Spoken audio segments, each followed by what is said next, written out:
Hello friends, ಎಲ್ಲರಿಗೆ ನಮಸ್ಕಾರ. Kannada life ಸ್ಟೋರಿನಿಂದ ಪ್ರತಿಯೊಬ್ಬರಿಗೆ ತುಂಬ ಧನ್ಯವಾದಗಳು. ಬೆಸ್ಟ್ ಪತಿಯಲ್ಲಿರುವ ಅತ್ಯುತ್ತಮ ಲಕ್ಷಣಗಳಿವು. ಮದುವೆಯಾದ ನಂತರ ಪತಿ ಪತ್ನಿಯರು ಅನ್ಯೋನ್ಯತೆಯಿಂದ ಬೇಕಾದರೆ ಕೆಲವೊಂದು ಅಂಶಗಳು ಮುಖ್ಯವಾಗುತ್ತವೆ. ಜೊತೆಗೆ ಪತ್ನಿಗೆ ಉತ್ತಮ ಪತಿಯಾಗಲು ಆತನ ನಡವಳಿಕೆಗಳು ಅಷ್ಟೇ ಮುಖ್ಯವಾಗಿರುತ್ತದೆ. ಹಾಗಾದರೆ ಅವನು ಯಾವ್ಯಾವು ಅನ್ನೋದನ್ನು ನೋಡೋಣ. ಪತಿ ಪತ್ನಿಯರ ಸಂಬಂಧ ಬಹಳ ವಿಶೇಷವಾದದ್ದು. ಪರಿಪೂರ್ಣ ದಾಂಪತ್ಯಗಳು ಪರಸ್ಪರ ಅಗತ್ಯಗಳನ್ನು ಅರ್ಥ ಮಾಡಿಕೊಳ್ಳುತ್ತಾರೆ ಮತ್ತು ಅವರನ್ನು ಗೌರವಿಸುತ್ತಾರೆ. ಆದರೆ ಅದನ್ನು ಮಾಡುವುದು ಸುಲಭವಾದ ಕೆಲಸವಲ್ಲ. ಮದುವೆಯಾದ ನಂತರ ಮಹಿಳೆಯರಿಗೆ ಹೊಸ ವಾತಾವರಣ, ಹೊಸ ಸಂಬಂಧಗಳು ಸಿಗುತ್ತದೆ. ಸಂಬಂಧವನ್ನು ಯಶಸ್ವಿಗೊಳಿಸಲು ಅವರು ಅನೇಕ ರಾಜಿಗಳು ಮಾಡಿಕೊಳ್ಳಬೇಕು. ಹೇಗೆ ಪತ್ನಿಯು ತನ್ನ ಎಲ್ಲ ಆಸೆ ಆಕಾಂಕ್ಷೆಗಳನ್ನು ಬದಿಗೊತ್ತಿ ಹೊಸ ಫ್ಯಾಮಿಲಿಯನ್ನು ತನ್ನ ಫ್ಯಾಮಿಲಿಯನ್ನಾಗಿಸುತ್ತಾಳೋ, ಕುಟುಂಬದ ಕಷ್ಟ ಸುಖಗಳ ಭಾಗಿಯಾಗುತ್ತಾಳೋ, ಹಾಗೆಯೇ ಪತಿ ತಾನೊಬ್ಬ ಆದರ್ಶ ಪತಿ ಎನಿಸಬೇಕಾಗುತ್ತದೆ. ಓರ್ವ ವ್ಯಕ್ತಿಯ ಆದರ್ಶ ಪತಿ ಎನಿಸಿಕೊಳ್ಳಲು ಯಾವೆಲ್ಲ ಗುಣಗಳು ಮುಖ್ಯ ಎನ್ನುವುದರ ನಾವಿಲ್ಲಿ ನೋಡೋಣ. ಪತ್ನಿಯರು ಅರ್ಥ ಮಾಡಿಕೊಳ್ಳಬೇಕು. ಪ್ರತಿಯೊಬ್ಬ ಹೆಂಡತಿಯು ತನ್ನ ಪತಿ ತನ್ನ ಮಾತುಗಳನ್ನು ಅರ್ಥ ಮಾಡಿಕೊಳ್ಳಬೇಕು ಮತ್ತು ಅಗತ್ಯವಿದ್ದಾಗ ಅವಳನ್ನು ಬೆಂಬಲಿಸಬೇಕೆಂದು ಬಯಸುತ್ತಾಳೆ. ನಿಮ್ಮ ಜೀವನದ ಸಂಗಾತಿಯೊಂದಿಗೆ ಭಾವನಾತ್ಮಕವಾಗಿ ಸಂಪರ್ಕ ಸಾಧಿಸಲು ಮತ್ತು ಅವರನ್ನು ನೋಡಿಕೊಳ್ಳಿ. ನೀವು ಮಾನಸಿಕವಾಗಿ ಯಾರೊಂದಿಗಾದರೂ ಹಂಚಿಕೊಂಡಾಗ ಅವರು ಎಲ್ಲ ಸಮಸ್ಯೆಗಳನ್ನು ನಿಮಗೆ ಕಾಣಿಸಿಕೊಳ್ಳಲು ಪ್ರಾರಂಭಿಸುತ್ತವೆ ಮತ್ತು ನಿಮಗೆ ಹತ್ತಿರವಿರುವ ವ್ಯಕ್ತಿಯೊಂದಿಗೆ ನೀವು ಇದನ್ನು ಮಾಡಬಹುದು. ನಿಮ್ಮ ಹೆಂಡತಿಯೊಂದಿಗೆ ಭಾವನಾತ್ಮಕವಾಗಿ ಸಂಪರ್ಕ ಹೊಂದಿ. ಆಗ ನಿಮ್ಮ ಹೆಂಡತಿ ನಿಮ್ಮನ್ನು ಎಷ್ಟು ಪ್ರೀತಿಸುತ್ತಾಳೆ ಎಂದು ನೋಡಿ.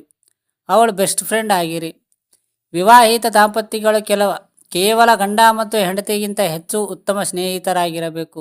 ನೀವು ಜೀವನದಲ್ಲಿ ಪಾಲುದಾರರಿಗಿದ್ದ ಅದರಿಂದ ನಿಮ್ಮ ಜೀವನದ ಏನಾದರೂ ಮುಖ್ಯವಾದದ್ದು ಘಟಿಸಿದಾಗ ಅದನ್ನು ನಿಮ್ಮ ಪತ್ನಿಗೆ ಮೊದಲು ತಿಳಿಸುವುದು ಉತ್ತಮ. ಏಕೆಂದರೆ ಅವರು ನಿಮ್ಮ ಹತ್ತಿರದ ಮತ್ತು ಆತ್ಮೀಯರ ಸ್ನೇಹಿತರಾಗಿದ್ದಾರೆ. ಅದೇ ರೀತಿಯಾಗಿ ಏನಾದರೂ ನಿಮ್ಮ ಬಳಿಗೆ ಬಂದರೆ ಅದರ ಬಗ್ಗೆ ಆಕೆ ಭಾವನೆಗಳನ್ನು ಹಂಚಿಕೊಳ್ಳಲು ಮತ್ತು ಅಗತ್ಯವಿದ್ದರೆ ಸಹಾಯ ಮಾಡಲು ನಿಮಗೆ ಸಾಧ್ಯವಾಗುತ್ತದೆ. ಇತರ ಮಹಿಳೆಯರ ಬಗ್ಗೆ ಮಾತನಾಡಬಾರದು.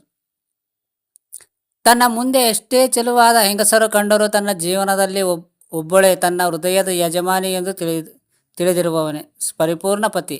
ಹೌದು, ನಿಷ್ಠಾವಂತ ಪತಿ ಇತರ ಮಹಿಳೆಯರ ನೋಟಗಳ ಬಗ್ಗೆ ನಿರಂತರವಾಗಿ ಮಾತನಾಡುವುದು ತಪ್ಪಿಸುತ್ತಾನೆ.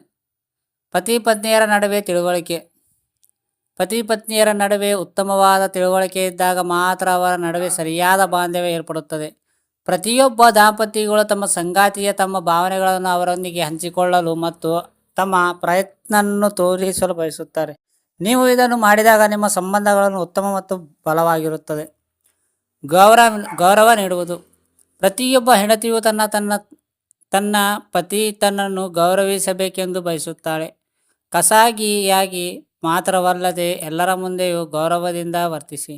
ನಿಮ್ಮ ಜೀವನ ಸಂಗಾತಿಗೆ ನೀವು ಗೌರವವನ್ನು ನೀಡಿದರೆ ಅವಳು ಪ್ರತಿಯಾಗಿ ನಿಮ್ಮನ್ನು ಗೌರವಿಸುತ್ತಾಳೆ. ಅವಳನ್ನು ಬೆಂಬಲಿಸಿ. ನಿಮ್ಮ ಹೆಂಡತಿ ಒಂದು ಗುರಿಯನ್ನು ಹೊಂದಿದರೆ ಅವಳು ಕೆಲಸ ಮಾಡಲು ಬಯಸುತ್ತಾಳೆ. ಅವಳನ್ನು ಬೆಂಬಲಿಸುವ ನೀವು ಎಲ್ಲವನ್ನು ಮಾಡಿ. ಆಕೆಯ ಕನಸುಗಳನ್ನು ನೋಡಿ ನಗಬೇಡಿ, ಏಕೆಂದರೆ ಅದು ಅವಳಿಗೆ ಮನಸ್ಸಿಗೆ ಬೇಜಾರು ಉಂಟು ಮಾಡುತ್ತದೆ. ಪ್ರಪಂಚದ ಇತರ ಜನರು ಅವಳ ಮೂರ್ಖ ಎಂದು ಭಾವಿಸಿದರೂ ಸಹ ತನಗೆ ಬೆಂಬಲವನ್ನು ನೀಡಬಲ್ಲ ವಿಶ್ವಾಸದ ಏಕೈಕ ವ್ಯಕ್ತಿ ನೀವು ಎಂದು ಆಕೆ ತಿಳಿದಿರುತ್ತಾಳೆ. ಆದ್ದರಿಂದ ಅವಳ ಪರವಾಗಿ ನಿಂತು ಅವಳಿಂದ ಎಲ್ಲವೂ ಸಾಧ್ಯ ಎಂದು ಆಕೆಯನ್ನು ಹುರಿದುಂಬಿಸಿ. ಇದರಿಂದ ಆಕೆ ನಿಮ್ಮನ್ನು ಇನ್ನಷ್ಟು ಪ್ರೀತಿಸುವಂತಾಗುತ್ತದೆ. ಪ್ರಾಮಾಣಿಕರಾಗಿ.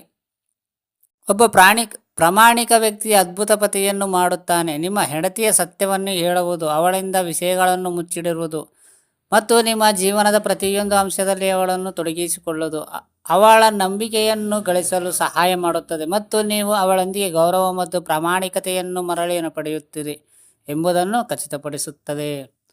ಫ್ರೆಂಡ್ಸ್, ಅರ್ಥ ಆಯ್ತಾ ಈ ಸ್ಟೋರಿ ಕೇಳಿದ ಪ್ರತಿಯೊಬ್ಬರಿಗೆ ತುಂಬ ಧನ್ಯವಾದಗಳು. Thank you so much universe.